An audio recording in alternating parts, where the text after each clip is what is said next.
Welcome to Islamophobia for Dummies, the step-by-step guide to seeing how ridiculous Islamophobia really is. Bismillah ar-Rahman ar-Rahim. Today we'll be examining the first few days of the Egyptian Revolution to get a better idea about the Muslim world and hopefully reduce some of the prejudices against Muslims. There are mysterious forces out there, forces beyond our comprehension, that have a strange influence on all of us. I speak, of course, of the terrifying phenomenon known as other countries. This is Un-American News.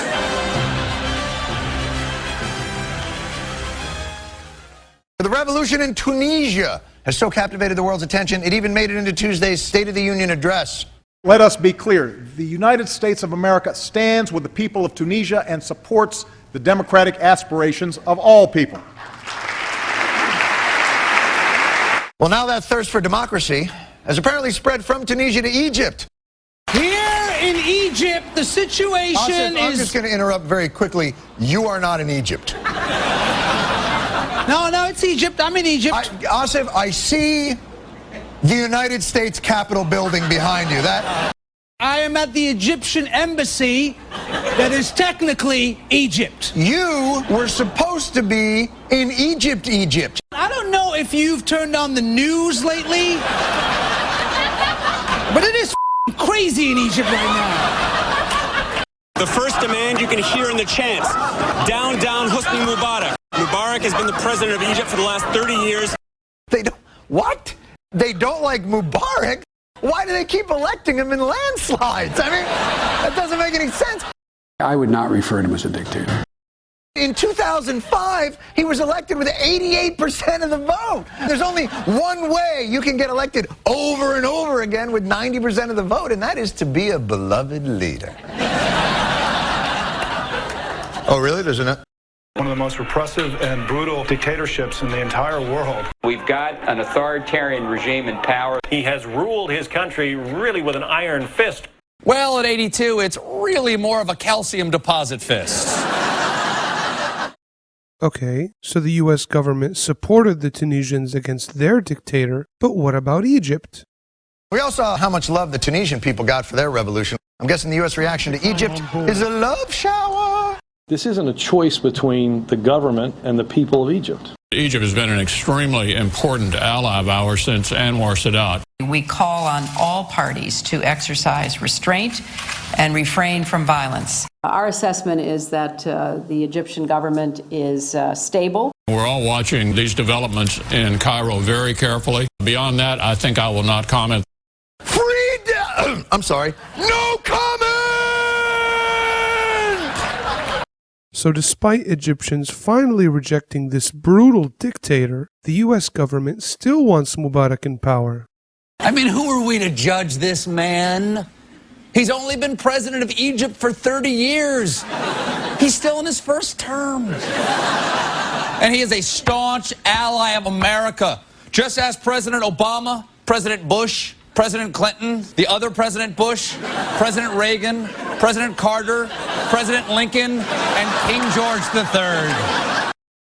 And why would the US government continue to support this oppressive dictator against his own people? Now, dictators, bad. But I gotta say, this one's a tough call. Egypt is Israel's most important strategic ally in the region. Egypt has been unmistakably a major ally, if not the major ally, of the United States in the region. Egypt controls a vital artery for the region's oil, and the unrest could have a major impact on what you pay for gas. How about 10 cents more a gallon? 10 cents more a gallon!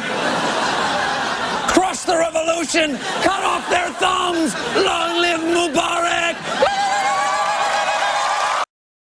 Other than the price of oil, why would the US support brutal and corrupt dictators like Ben Ali and Mubarak in the first place? We want to be for the aspirations of the people. We want to be for reform, but stability matters to prosperity in the global economy. The old freedom aspirations of people, stability balance.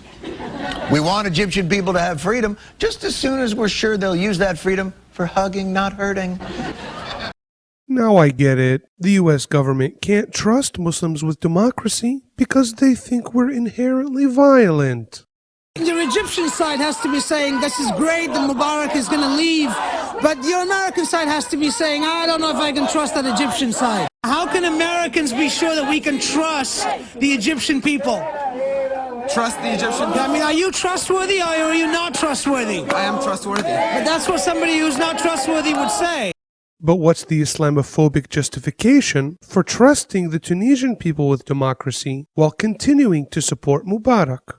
Tunisia's reputation is as a more secular, moderate nation, whereas Egypt sits atop one of the region's largest reserves of untapped Islamist rage.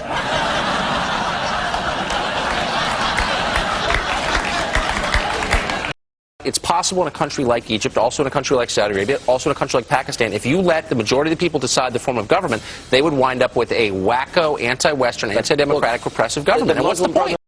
Yes, what's the point of supporting democracy for scary Muslims? Instead, the US government must support their dear dictator friend Mubarak. President Mubarak has for several decades been a close and important partner with our country. Mubarak is our friend. And we know Mubarak is our friend because we pay him to like us. Specifically, we pay him $1.3 billion a year. And exactly how was Mubarak spending this $1.3 billion a year? Actually, that money doesn't necessarily go to Egypt, right? It goes to U.S. military contractors. U.S. aid is a little bit of a shell game because Congress typically directs that all of the materiel come from the United States. So it's actually aid to U.S. corporations. It's a form of corporate welfare for companies like Lockheed Martin and General Dynamics because it goes to Egypt and then it comes back for F-16 aircraft, for M1 tanks, for aircraft engines, for all kinds of missiles, for guns, for tear gas canisters. Even though the United States has expressed support for the protests, we may have some credibility issues with the Egypt street. They're very politically aware of the U.S. support for the Mubarak regime for the last 30 years. I've had protesters come up to me holding up tear gas canisters, fired tear gas canisters, showing me the Made in USA sign, showing me how the weapons used against them were made in the U.S.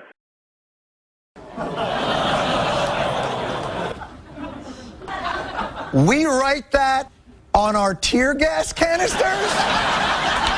Are you kidding me? Why don't we write Made in China on our tear gas? And when we drop food or invent a pillow cannon, that we can brand with our logo. People of Egypt, recent Pew poll, have a pretty low opinion of the United States in spite of our billions of dollars in aid. Egyptians don't have a negative view of the US in spite of billions of dollars in aid, but because of these billions of dollars in aid that Mubarak used to oppress them. How can we save our friend Hosni? What can the United States do to really hold the line for a stable Middle East? Is by supporting 83 million Egyptians who have been rising up. Isn't it the devil you know? Because what about the Muslim Brotherhood, okay? I hear that name, I know nothing about them, but I am terrified. Right. I'm worried about the Muslim Brotherhood. They are jihadists who hate America and who will help al-Qaeda all day long. They are radical Islamists. The Muslim Brotherhood is the enemy. There is a devil that we do know, and it's called the Muslim Brotherhood. I'm scared. The Muslim Brotherhood is not a radical, clerically based... Zawahiri was Muslim Brotherhood. He was, and he left, right? They were too radical for him. No. Actually, quite the opposite. The Muslim Brotherhood reformed itself in the 1960s. They, condemned the use of violence, have been actively participating or trying to in politics. But if they're not radical Islamics, why aren't they just the Brotherhood? Why do they have to be the Muslim Brotherhood? Wouldn't it be better PR for them right now to go, we're just the Brotherhood? Let's get to the bottom of this question about the Muslim Brotherhood. People worry about the Muslim Brotherhood. Are you confident that a post-Mubarak Egypt will not give rise to some kind of Islamic fundamentalist force that will undermine the democracy of Egypt? I'm quite confident of that, Farid. This is a myth. that was sold by the Mubarak regime, that it's either us, the ruthless dictators, or a Muslim Al-Qaeda type. Surely there's no morons that are still buying into this myth. The Brotherhood is an extremist organization. Here is Egypt. The Muslim Brotherhood want this. For decades, the choice in Egypt has been, does America support Mubarak or the Islamic fundamentalists? But the truth is, to be clear, I thought for the past week the Muslim Brotherhood had been overstated. The Muslim Brotherhood has nothing to do with the Iranian model, has nothing to do with extremism. They have renounced violence decades ago. They fulfilled a lot of the services that the state abandoned. The Muslim Brotherhood is a religiously conservative group. They are a minority in Egypt. I think this myth that has been perpetuated and sold by the regime has no iota of reality. It seems that Mubarak's government promoted many similar ridiculous conspiracy theories. I am truly shocked by the recent series of shark attacks at the Egyptian Red Sea resort town of Sharm el-Sheikh. And what is most shocking about this? These sharks may not be acting alone. One conspiracy theory blames neighboring Israel's Mossad spy agency. A regional governor remarked, quote, "What is being said about the Mossad throwing the deadly shark in the sea to hit tourism in Egypt is not out of the question, but it needs time to confirm." How could the Egyptian government think the Israeli Mossad, their ally, were behind the shark attacks? Were the sharks wearing yarmulkes? Yes. Before you accuse the sharks of wrongdoing in these shark attacks, I think it's only fair to ask, could it be the Jews? But Israel working with sharks? It just makes too much sense. It's not like Jews and sharks haven't teamed up in the past. Even Steven Spielberg is telling that shark exactly what to do. Incidentally, in its Egyptian release, that movie was called Jews!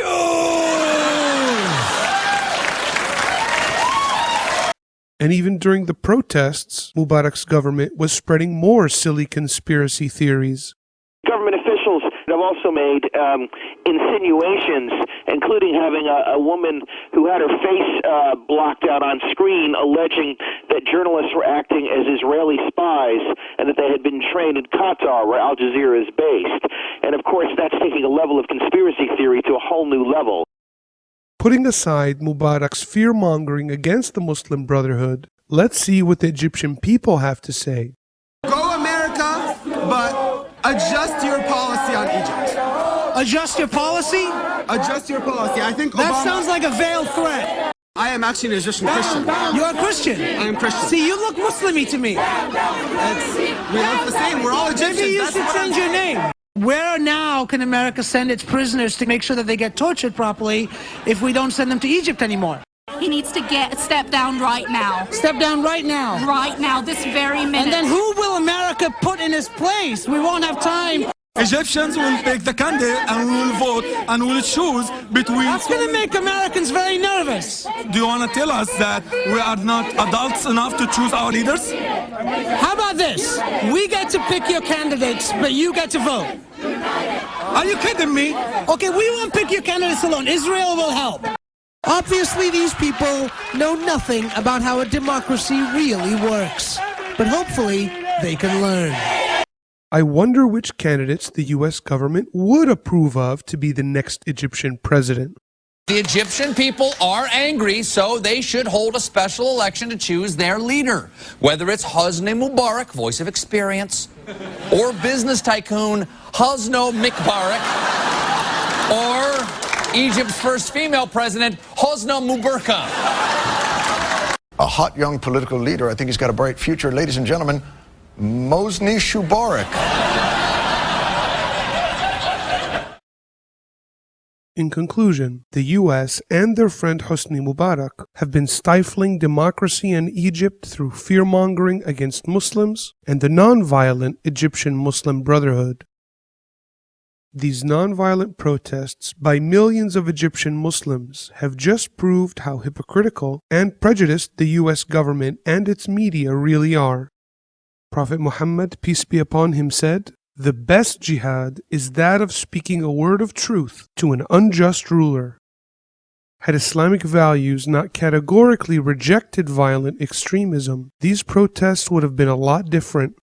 How can anyone think Muslims are violent when Egyptian Muslims, along with their Christian brothers, led to one of the most peaceful revolutions in history? Islam haters can't hide the truth anymore. Does this look like untapped Islamic rage to you? We sincerely hope you enjoyed this episode of Islamophobia for Dummies, and we hope to see you again next time.